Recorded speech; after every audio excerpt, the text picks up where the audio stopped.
Park Doan stood at the viewing window of the diplomatic cruiser Horizon's Edge and watched the alien planet grow larger. The world was beautiful in a strange way. Its oceans were purple instead of blue, and its clouds moved in spiral patterns that seemed almost impossible. This was Ethran Prime, the homeworld of the Ethrani Empire, and humanity was about to make its first formal alliance with them. Dohan was 28 years old and worked as a junior diplomatic attaché. This was a fancy title for someone who carried documents, made coffee, and stayed quiet during important meetings. He had studied alien languages for 6 years and could speak 3 of them badly. His superiors thought he was useful enough to bring along, but not important enough to worry about. The ship's captain, a stern woman named Director Beak, gathered the diplomatic team in the briefing room. There were 12 of them in total. Dohan was the youngest and lowest ranked. The Ethrani are an ancient civilization, Director Beak said. They have existed for 40,000 years. We have been in space for only 200. They see us as children. Our job is to convince them that we are useful children worth allying with. Dohan listened carefully and took notes. The Ethrani valued formality and protocol above all things. Every action had meaning. Every word carried weight. One mistake could insult them for generations. Do not speak unless spoken to, Director Beak continued. Do not touch anything. Do not go anywhere without permission. And for the love of Earth, do not embarrass humanity. Dohan nodded along with everyone else.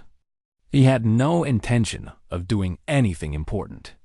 He would stand in the background, smile politely, and hope no one noticed him. The ship landed on a platform made of white crystal. The Ethrani who greeted them were tall and graceful, with skin that shimmered like pearl and eyes that held no pupils, just swirling colors. They moved like dancers, every step deliberate and beautiful. The welcome ceremony lasted 3 hours. There were speeches and songs and exchanges of gifts.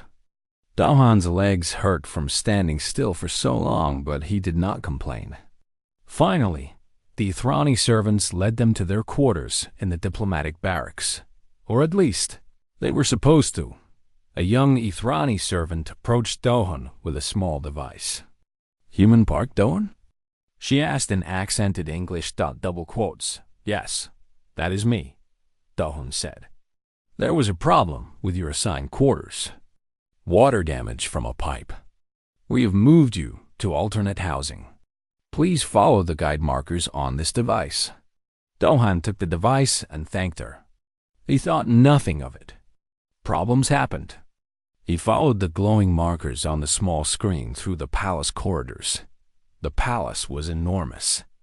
Its walls were made of the same white crystal as the landing platform, but these walls had veins of gold and silver running through them. Light came from everywhere and nowhere. Dohan walked for 10 minutes before he realized something was wrong. The corridors were getting nicer. The decorations were getting more elaborate. There were fewer servants and more guards. The guards watched him pass with curious expressions, but did not stop him. His device showed that he had clearance. Finally, he reached a door. The device beeped and the door opened. Dohan stepped inside, expecting a simple room with a bed and a desk. Instead, he found himself in the most beautiful space he had ever seen. The room was vast, with a ceiling that showed the stars. A pool of steaming water sat in the center, surrounded by flowers that glowed softly. And in that pool was a woman. No, not a woman. An Ethrani female. Her skin was pale silver, and her hair floated in the water like silk threads. She was facing away from him, her back elegant and bare above the water's surface. She was clearly bathing. Dohan's brain stopped working for exactly 3 seconds. Then it started working too fast. He should leave. He should apologize. He should do something. But his feet would not move, and his mouth would not open. The Ethrani female turned her head. Her eyes, swirling with shades of violet and gold, met his. For a moment, There was only silence. Then she screamed. It was not a human scream. It was a sound that resonated through the crystal walls and made Dohan's bones vibrate. She rose from the water, and Dohan saw that she was completely nude.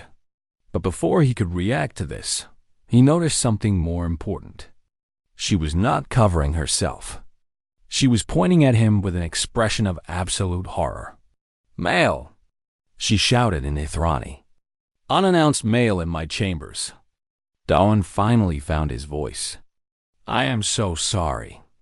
The device said, "There was a mistake. I did not mean." The door behind him burst open. Guards flooded in, their weapons drawn. They were not like the calm guards in the hallways. These warriors looked ready to kill. "Do not move, human," one of them commanded. Dohan raised his hand slowly. "I surrender. This is a misunderstanding. Please, I can explain." The guards did not care about explanations. They forced him to his knees and bound his hands behind his back. Through it all, Dohan kept his eyes on the floor. He had already seen too much. Who is this creature? Another voice demanded. An older Ithrani female entered, her robes marking her as someone important. How did he breach the princess's chambers? Princess. The word hit Dohan like a physical blow. Not just any Ithrani female. A princess. "I do not know, Lady Minister," a guard replied. He simply walked in. The door recognized him. "Impossible. Only the royal family has access to these rooms." Princess Velith had wrapped herself in a robe by now. She approached Dohan with slow, deliberate steps. He could feel her anger like heat from a fire. "Look at me, human," she commanded. Dohan looked up. Her face was beautiful and terrible, like a storm made into a person. "Why did you enter my chambers without announcement?" she asked. "Do you know what this means among my people?" "I did not know these were your chambers, princess," Dohan said. His voice was steady, though his heart was pounding. "My device directed me here. I believed it was my assigned room. I am deeply sorry for this violation." "Sorry?" The princess laughed, but there was no humor in it. "Sorry does not undo the insult. Among the Ithrani, for a male to enter a female's private space, unannounced, is a crime punishable by death." Death. The word echoed in Dohan's mind. He was going to die on an alien planet because of a software glitch. "The human diplomatic team must be informed," the Lady Minister said. "This could destroy the alliance before it begins." "Let it be destroyed," Princess Velith said coldly. "I want justice." The guards dragged Dohan away. As they pulled him through the corridors, he noticed other Ithrani watching. They whispered to each other and pointed. He heard fragments of their conversations. A human walked into the princess's bath. They say he just stood there, staring. These primitives have no understanding of proper behavior. But one comment stood out from the rest. An elderly Ithrani male watched Dohan pass with an expression of curiosity rather than disgust. "Look at his face," the old one said to his companion. "He knows he will likely die, yet he does not cry or beg." Interesting. Most interesting indeed. Dohan was thrown into a cell made of crystal. The door sealed behind him with a sound of finality. He sat in the darkness and tried to understand how his simple mission had gone so terribly wrong. He thought about his family back on Earth. His mother, who had been so proud when he joined the diplomatic corps. His younger sister, who had made him promise to bring back alien souvenirs. Would they ever know what happened to him? Hours passed. No one came to explain his fate. No one from the human delegation arrived to help him. He was alone. When the guards finally returned, Dohan stood to face them with his back straight and his chin raised. If he was going to die, he would die like a human. He would not give these aliens the satisfaction of seeing him break. "The Emperor will see you now," the guard said. Dohan took a deep breath. Whatever happened next, he would face it with dignity. That was all he had left. The Imperial throne room was the largest enclosed space Do-hun had ever seen. The ceiling rose so high the clouds actually formed near the top, tiny wisps of white against crystal and gold. The floor was polished to a mirror shine, and Do-hun could see his own reflection as the guards marched him forward. Thousands of HFY filled the room. They stood in perfect rows on either side of the central pathway, their beautiful faces cold with judgment. Do-hun felt their eyes on him like weights pressing down on his shoulders. He kept walking anyway. At the far end of the room sat Emperor Catherine on a throne made of pure light. The emperor was ancient, his silver skin marked with lines of age, but his eyes burned with intelligence. Beside him stood Princess Velith, now dressed in formal robes of deep purple. She did not look at Do-hun as he approached. The guards forced Do-hun to his knees before the throne. The chains on his wrists clinked against the crystal floor. "Human," the emperor spoke, and his voice filled the entire room without effort. "You have been accused of violating the sacred privacy of my daughter. This crime carries a sentence of death. What do you say in your defense?" Do-hun had prepared for this moment. He had spent his hours in the cell thinking about what to say. He knew that the HFY expected him to beg for mercy, to cry and plead and humiliate himself. He also knew that doing so would prove everything they believed about humans being primitive and weak. He chose a different path. "Emperor Catherine," Do-hun said, his voice clear and calm, "I am guilty of entering the princess's chambers. This is a fact I do not deny. However, I am not guilty of intentional violation." Whispers rippled through the crowd. The emperor raised one hand, and silence returned instantly. "Explain," he commanded. "When I arrived at your palace, an HFY servant gave me a guidance device. She told me my original quarters had water damage and that I would be staying in alternate housing. I followed the device's directions exactly. When I reached the door, the device indicated I had clearance to enter. I believed I was entering my assigned room." Do-hun paused and took a breath. "I take full responsibility for what happened. I should have questioned why the quarters were so elaborate. I should have announced myself before entering. These were my failures. But I want the court to know that I did not set out to insult or harm the princess. It was a mistake, a terrible mistake, but a mistake nonetheless." The emperor studied Do-hun for a long moment. "You speak well for a primitive species. Thank you, Emperor. That was not a compliment. Silver tongues often hide dark intentions." The emperor turned to his daughter. "Velith, you are the injured party. What is your judgment?" Princess Velith finally looked at Do-hun. Her eyes were still cold, but something else lurked behind the ice. Curiosity, perhaps, or confusion. "I want to understand something first," she said. "Human, when you realized you had made this mistake, why did you not run?" The guards took several seconds to arrive. "You could have fled." Do-hun considered the question carefully. "Where would I run to, princess? I am on your planet, in your palace, surrounded by your people. Running would have proven my guilt. It also would have been cowardly. I made an error, and I was prepared to face the consequences. You were prepared to die? I was prepared to accept responsibility." More whispers filled the room. The lady minister stepped forward. "Emperor, the human diplomatic delegation is demanding to speak with the prisoner. They claim this incident was caused by a malfunction in our technology." "Of course they do," the emperor said dismissively. "They will say anything to save their pet. Their words mean nothing." "But the device could be examined," Do-hun suggested. "If I am lying, the device will show that I manipulated it. If I am telling the truth, it will show that I followed its directions exactly. Is truth not more important than quick judgment?" The emperor's eyes narrowed. "You dare to lecture me about truth, human?" "I dare to suggest that truth matters, Emperor. That is all." The room went completely silent. Dohun knew he had crossed a line, but he did not regret it. If he was going to die, he would die speaking honestly. Then something unexpected happened. Princess Velith laughed. Thought it was a small laugh, quickly suppressed, but everyone heard it. The Emperor turned to his daughter with raised eyebrows. "Something amuses you, daughter?" "Forgive me, father," she said.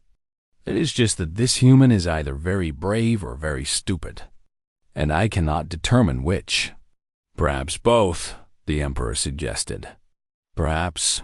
Velith stepped closer to Dawn, studying him like a scientist examining a strange specimen. "I've read about humans. They've only been traveling the stars for 200 years. They are infants compared to us. Yet this one stands before the Emperor of the Ethrani Empire and speaks of truth as if he has the right to do so." She circled around him slowly. "I find myself curious about him. About all of them. How has a species so young become so bold? What is it about humans that makes them believe they belong among the elder races?" "These are interesting questions," the Emperor admitted. "But they do not change the crime or the punishment." "No, they do not," Velith agreed. "However, I wish to invoke an ancient law. The claim of curiosity." Gasps echoed through the throne room. The Emperor leaned forward on his throne, his expression unreadable. "That law has not been used in 3,000 years, daughter, which makes it no less valid, father.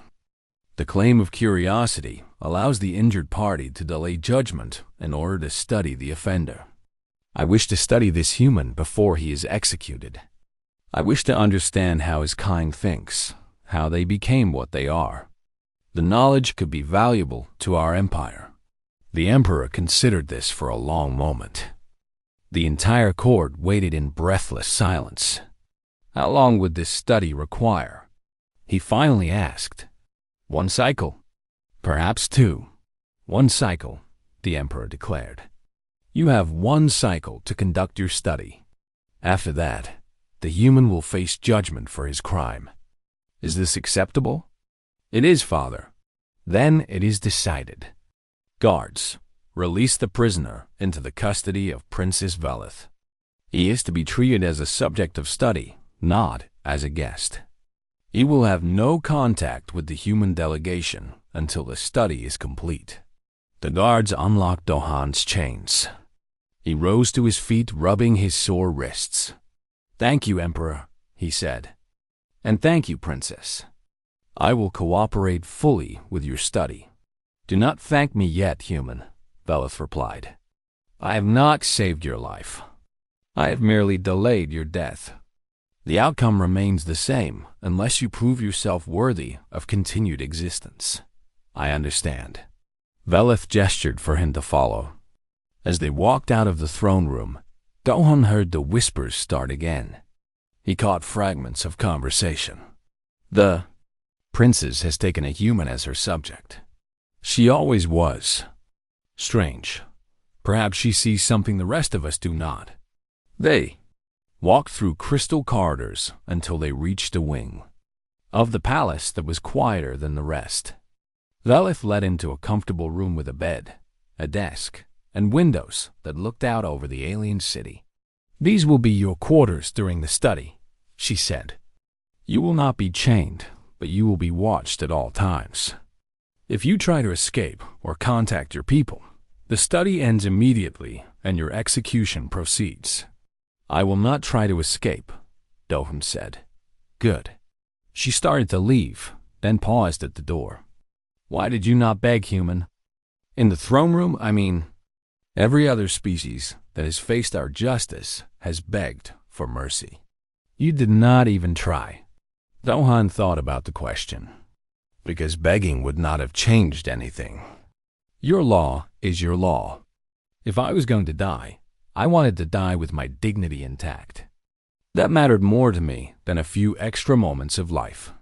Velith stared at him for a long moment. Her swirling eyes held emotions he could not read. "Humans are very strange," she said finally. "So I have been told." She left, and Dohan was alone. He walked to the window and looked out at the alien city below. Towers of crystal caught the light of the purple sun, creating rainbows that danced across every surface. It was beautiful.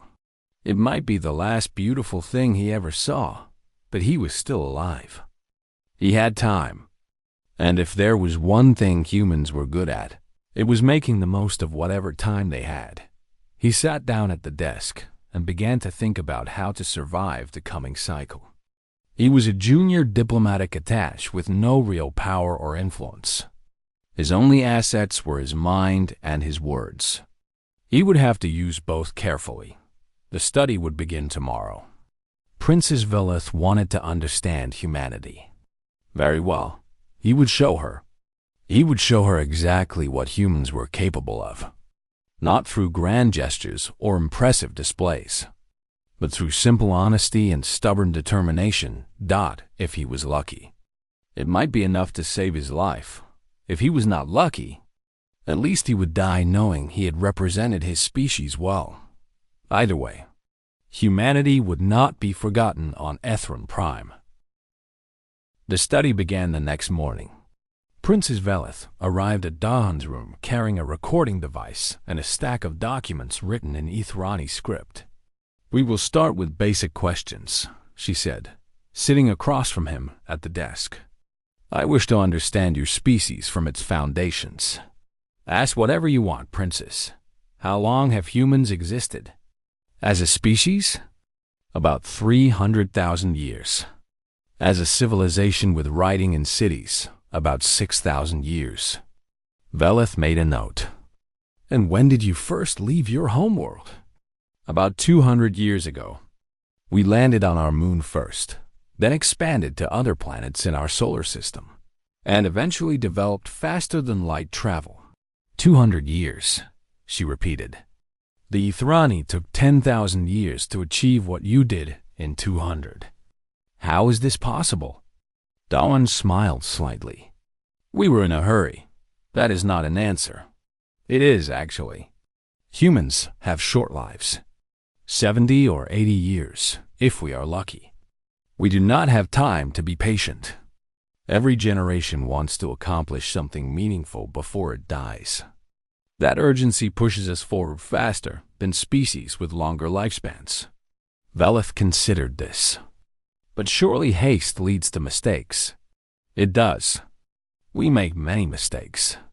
We have nearly destroyed ourselves dozens of times." "Dozens?" Her eyes widened slightly. "How?" And so Dawan told her. He told her about the wars. The first great war that killed millions. The second that killed even more. He told her about weapons that could destroy entire cities in a single flash of light. He told her about the Cold War, when humanity had enough of these weapons to end all life on Earth several times over. He told her about the plagues, diseases that swept across continents, killing millions before vaccines could be developed. He told her about the climate crisis, when humanity almost made its own planet uninhabitable through pollution and greed. Velith listened in horror.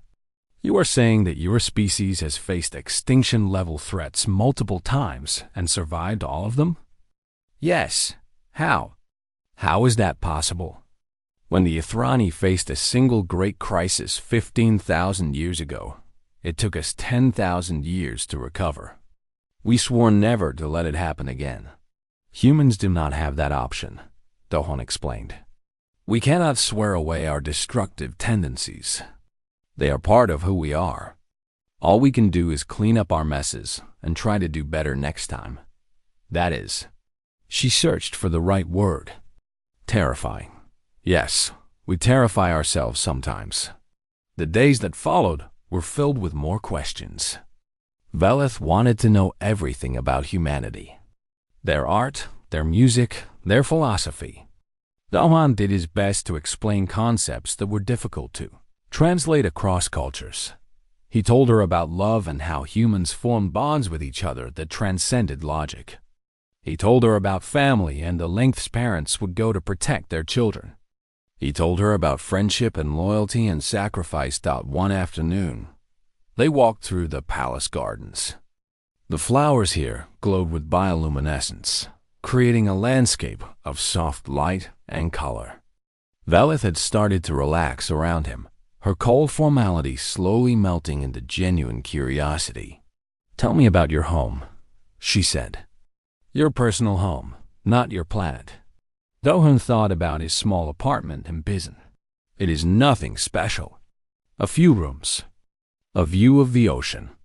I have books and plants and photographs of my family on the walls. You keep images of your family where you can see them." "Yes, it helps me feel connected to them, even when I am far away." Velith was quiet for a moment. "The Ethrani do not do this. We believe that the past should remain in the past. Dwelling on those who are gone is considered weakness. Humans think the opposite. We believe that remembering those we love makes us stronger. Our connections to others are our greatest source of strength." She studied him with those swirling eyes. "You are strange people, so you keep saying." That night, Dohan woke to the sound of his door opening. He sat up quickly, expecting guards or servants. Instead, he saw a shadow moving toward his bed. Something glinted in the darkness. Instinct took over.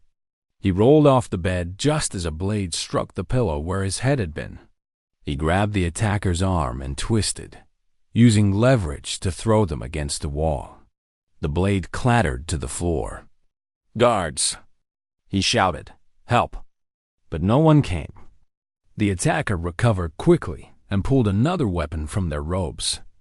This one was longer, curved like a claw. Dohan backed away, his mind racing. He had no weapon, no armor, nothing but his bare hands. The attacker was faster and better armed. His only chance was to keep moving and hope help arrived. The attacker lunged. Dohan dodged, but not quite fast enough. The blade caught his arm, leaving a shallow cut that burned like fire. Then the door burst open and Velith appeared. She carried a weapon of her own, a staff that crackled with energy. She struck the attacker once, twice, 3 times. The attacker fell and did not get up. "Are you hurt?" Velith demanded, rushing to Dohan's side. "Just a scratch," he said, then looked at his arm and realized he was wrong. The cut was turning black around the edges. "Actually, that does not look good." "Poison," Velith said, her voice tight with fear. "The blade was poisoned. We need to get you to the medical wing immediately." She helped him walk, half carrying him as his legs grew weak. The palace became a blur of light and sound. Dohan felt his heartbeat slowing, his thoughts growing fuzzy. "Stay awake," Velith ordered. "Talk to me. Tell me something. Anything." "I have a sister," Dohan mumbled. "Her name is Minji. She is 17. Very smart. Going to be a scientist. Tell me more about her." "She used to follow me around when we were young. Annoyed me so much. Now I miss her every day." His vision was fading. "Tell her I am sorry I did not bring her a souvenir." "You will tell her yourself," Velith said fiercely. "You are not dying today, human." They reached the medical wing. Ithrani physicians surrounded Dohan, their instruments scanning his body. They spoke in rapid Ithrani, too fast for him to follow. "The poison is spreading," one said. "It has reached his major organs. This would kill an Ithrani in minutes. Then cure him." Velith demanded. "We are trying, Princess. But his biology is reacting strangely." Dohan felt like he was floating. The pain was fading, replaced by a strange warmth. Maybe this was death. It was not so bad then his body did something unexpected. His skin flushed with heat. Sweat poured from every pore. His heartbeat, which had been slowing, suddenly accelerated. He convulsed on the medical table, his back arching as his body fought. The physicians stepped back in shock. "What is happening?" Velith asked. "His immune system," one replied slowly. "It is fighting the poison, destroying it." I have never seen anything like this. For hours, Dahan's body waged war against the poison. He drifted in and out of consciousness, aware of voices around him, but unable to respond. When he finally opened his eyes, bright light flooded his vision. How long? He croaked. Vela sat beside his bed. She looked exhausted, as if she had not slept in days. 12 hours. The poison that would have killed any Ithrani in seconds took your body 12 hours to defeat. I feel terrible. You should feel dead. She leaned closer. Do you understand what happened, human? Your body metabolized a poison that has no cure. Your species should not be able to do that. Dahan managed a weak smile. Humans are stubborn. Stubbornness does not explain this. Then I do not know what does. We just survive. It is what we do.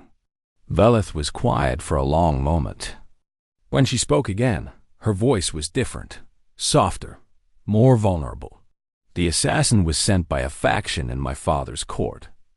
They call themselves the Purists. They believe allying with younger species will weaken the Ithrani. The attack was meant to kill you and frame humanity, destroying the alliance before it could be formed. Did you catch them? Not yet, but I will. Her eyes hardened with determination. This attack was also meant for me, Dohan. The blade would have been discovered, the poison identified. The Purists wanted to start a war between our peoples. Dohan processed this information. So saving your life from an assassin might actually help prevent a war? It might. She placed her hand on his. Her skin was cool and smooth, like polished stone. Rest now, human. You have earned it. He closed his eyes and slept. And for the first time since arriving on Ethran Prime, his dreams were peaceful. Dawn was walking the next day. The Ithrani physicians could not believe it. They ran test after test, took sample after sample, and still could not explain how a being could recover so quickly from what should have been certain death. Your cellular regeneration is remarkable, one physician said, studying Dohan's arm where the cut had been. The wound was already closed, leaving only a faint scar.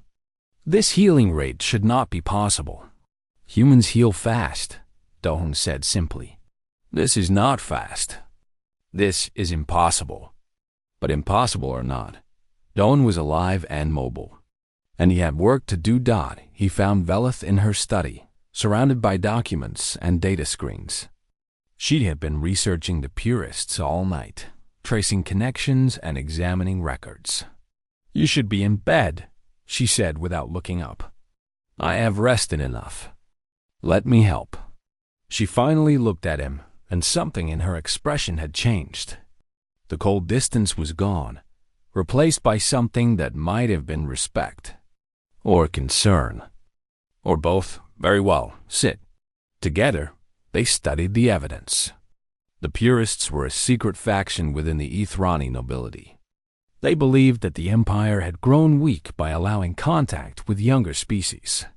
They wanted to return to isolation, to reject all outside influence. Their leader is Lord Nethys, Velith explained. He is a powerful noble with deep connections to the military. Many high-ranking officers share his beliefs. How do we expose him? That is the problem. Nethys is careful. He never leaves evidence. He communicates through intermediaries and uses deniable agents for any illegal activities. Dawn thought about this. What about the assassin? The one who attacked me? She has not spoken. Ithrani are loyal to their causes, even unto death. Then we need another approach. Dohan leaned back in his chair. In human history, we have dealt with many conspiracies. The key to exposing them is not finding evidence of what they have done.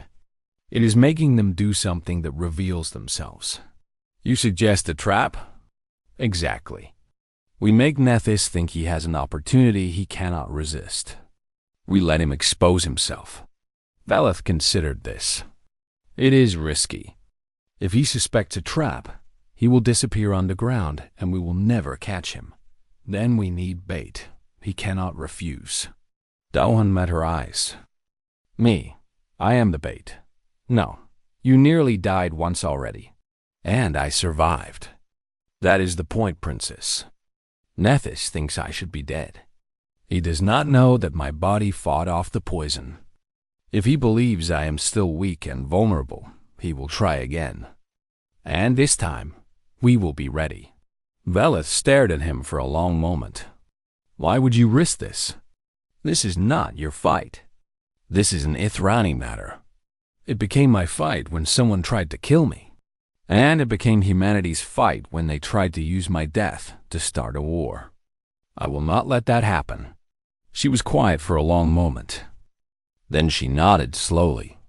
Very well. We will set your trap. The plan was simple. Velith would announce publicly that Dohan was still recovering and would be moved to a less secure location for better medical treatment.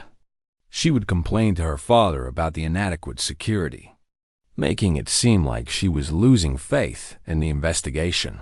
Meanwhile, Dohan would actually be heavily guarded in secret, waiting for the next assassination attempt. 3 days passed.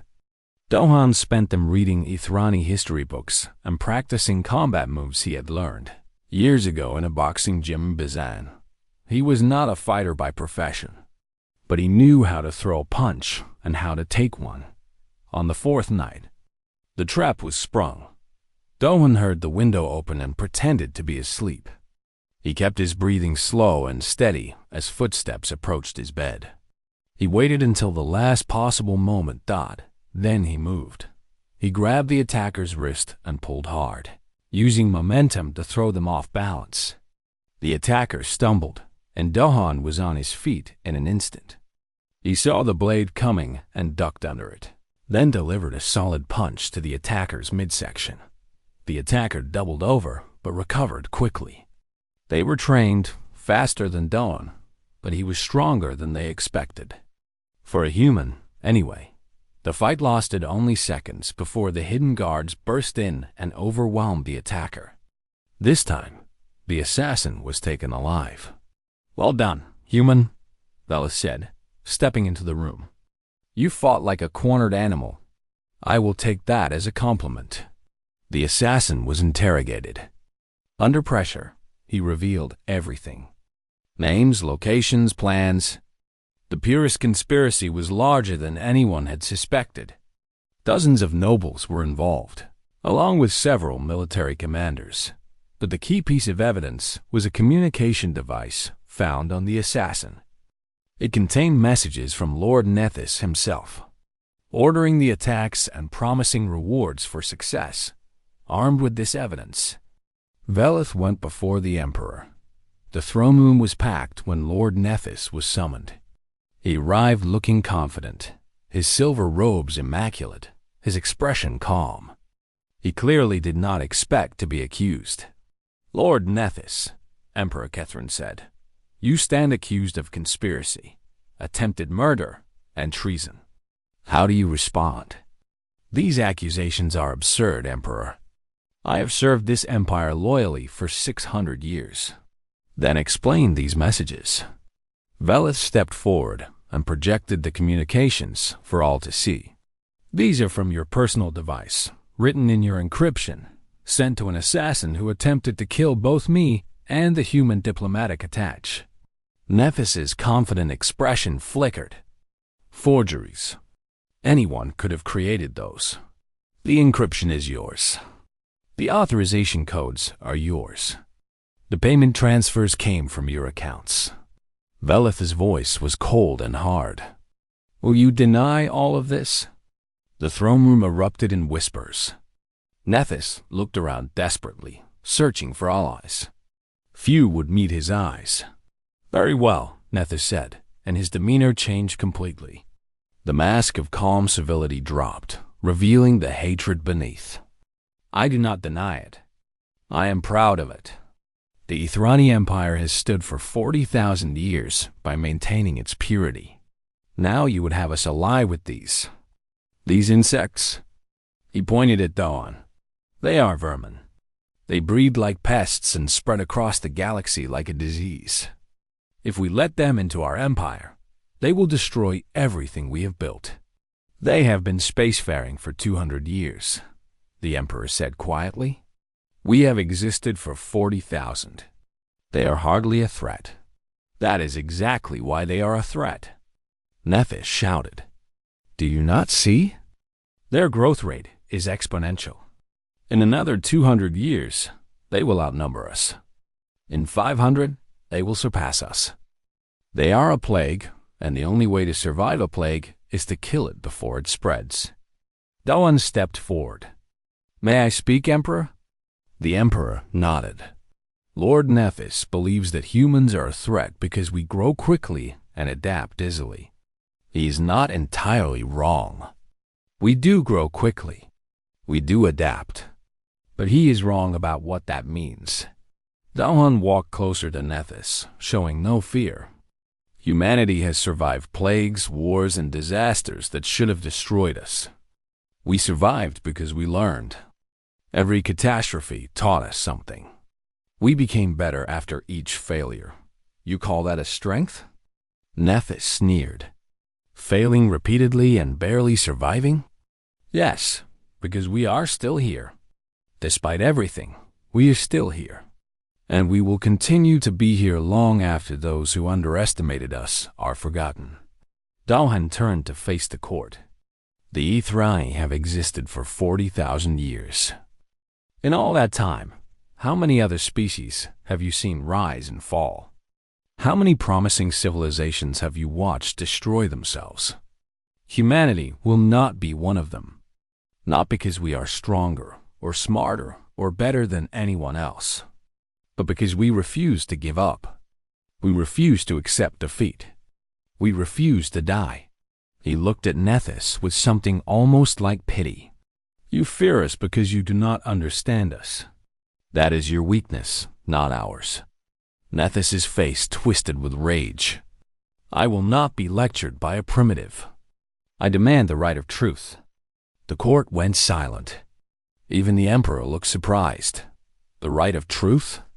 Velith said. You would challenge him to ceremonial combat? I would. Let the gods decide who speaks true. If I win, my actions will be vindicated. If he wins, Nethys laughed. A human win against an Ethrani warrior? Impossible.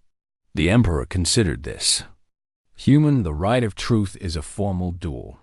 You have the right to refuse. Dawan did not hesitate. I accept. The crowd erupted in excited whispers. Velith rushed to Dawan's side. Are you insane? Nethys has 600 years of martial training, and I have 2 years of amateur boxing and a lot of stubbornness. It will have to be enough.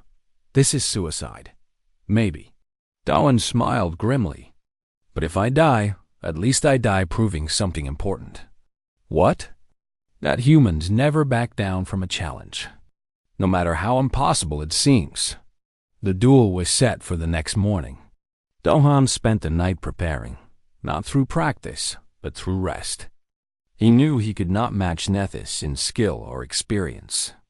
His only advantages were his human resilience and the element of surprise. When dawn came, he entered the dueling arena with his head held high. Whatever happened next, humanity would not be forgotten on Ethron Prime.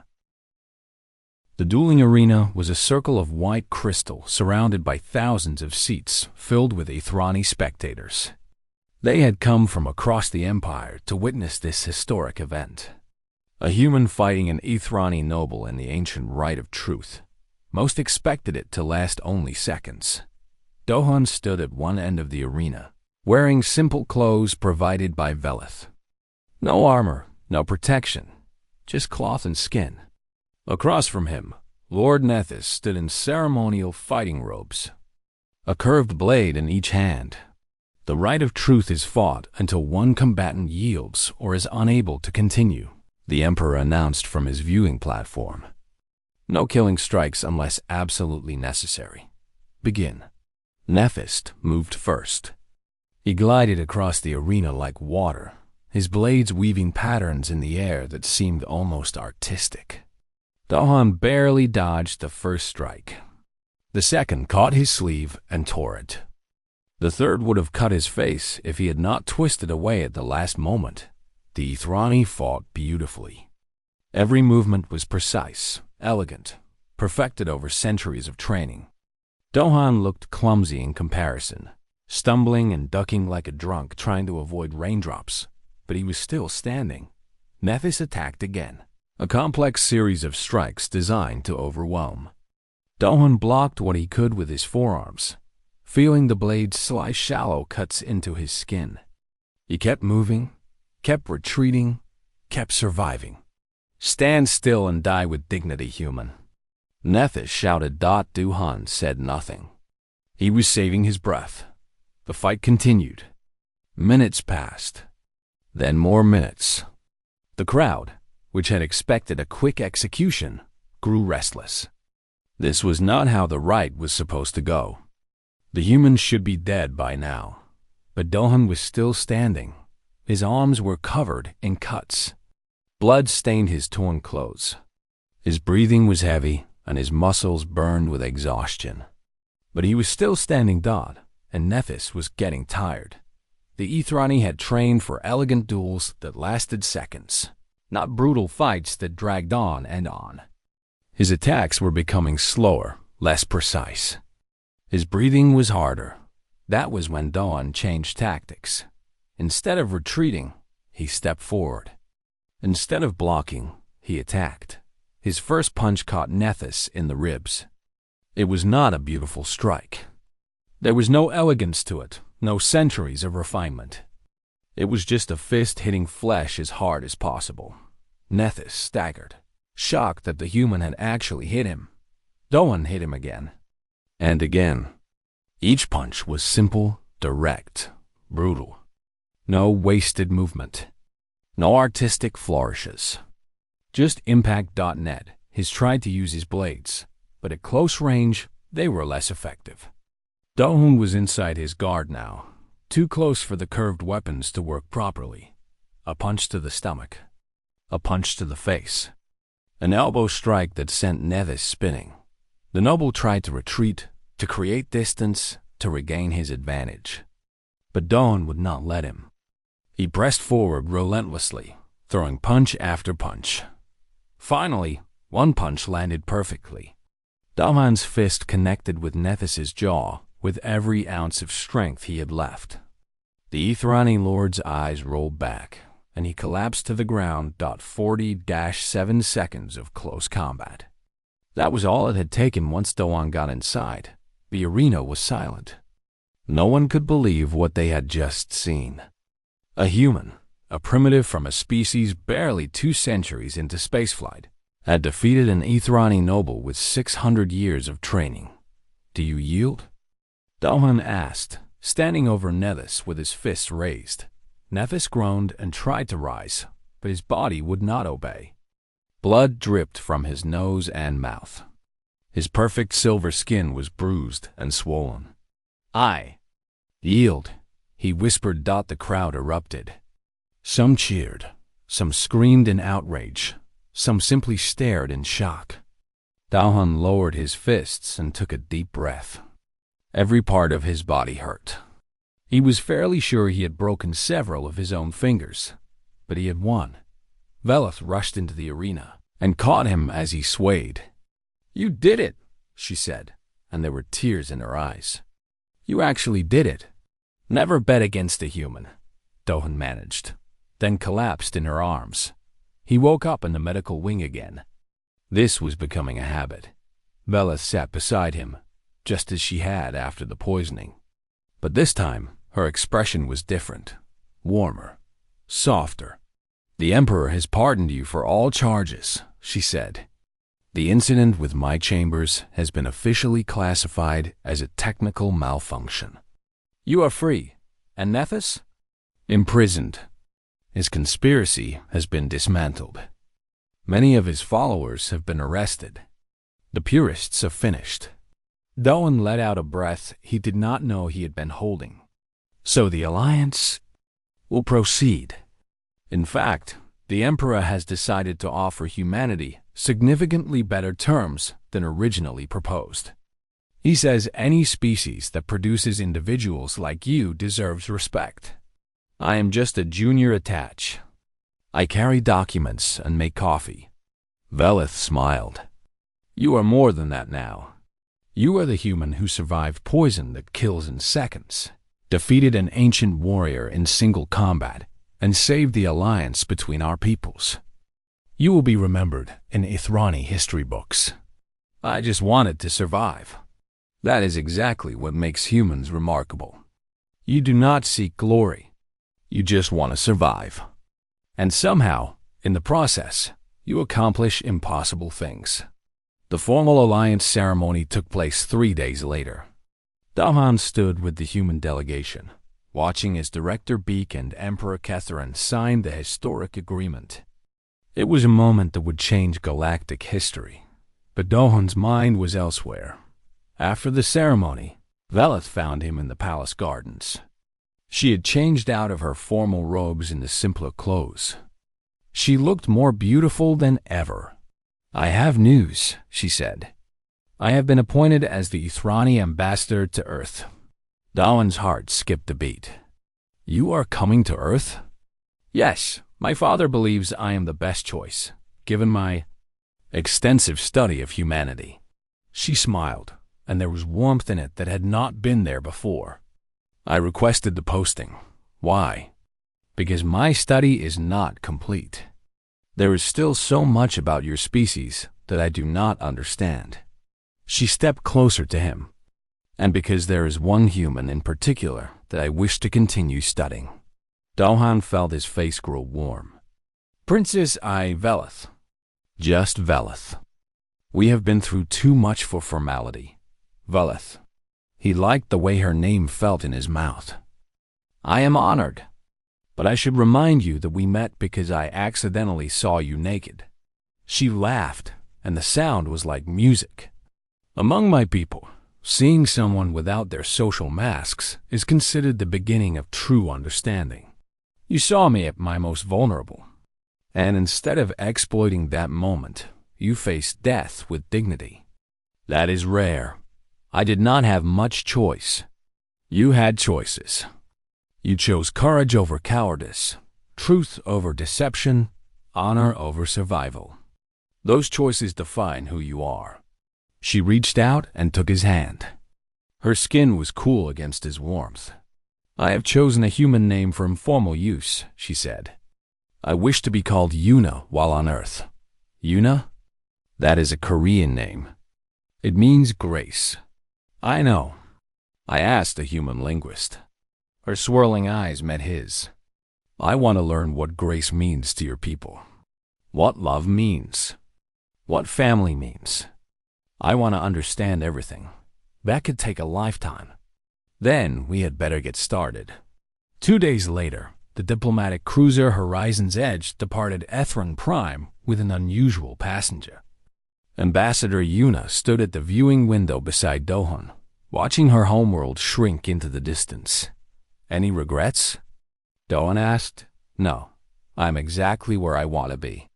In the archives of the Ithrani Empire, a historian recorded the events for future generations. The final entry of the report would be studied for centuries. We have observed humanity for 3 cycles now. They are not the strongest species we have encountered, nor the wisest, nor the most ancient. But they possess something far more significant. They are adaptable. They are resilient. They refuse to accept defeat under any circumstances. When we allied with humanity, we believed we were adopting a younger species, guiding them toward maturity. We were wrong. The princess chose a human name, Yuna, meaning grace. When I asked why, she said that the human who changed everything told her it meant elegance in motion. She said she wanted to learn what grace truly meant. I believe we misunderstood the nature of this alliance. We thought we were helping humanity rise to our level. Instead, they may be helping us find something we lost long ago. Hope. determination, the refusal to surrender even. When all seems lost, we have not adopted humanity. They have adopted us, and somehow that fills me with more hope than I have felt in 10,000 years. Dohan never did bring Minji a souvenir from his trip. He brought her something better. When Yuna first met his family, his mother stared in shock. His father dropped his teacup, and Minji simply said, "Of course, my brother would accidentally start a war and end up dating a princess. Of course he would." Life, as always, went on. Humanity spread further into the galaxy, making allies and enemies, surviving disasters, and celebrating victories. They remained exactly what they had always been: stubborn, adaptable, impossible to kill, and somehow able to find love and hope in the strangest places. And somewhere in the vast archive of galactic history, the story of a junior diplomatic attaché who walked in on an alien princess and changed everything would be told for generations to come, not as a story of war or conquest, but as a story of connection, of understanding, of what happens when two very different people choose to see past their differences and find something worth protecting. That, more than anything, was what made humanity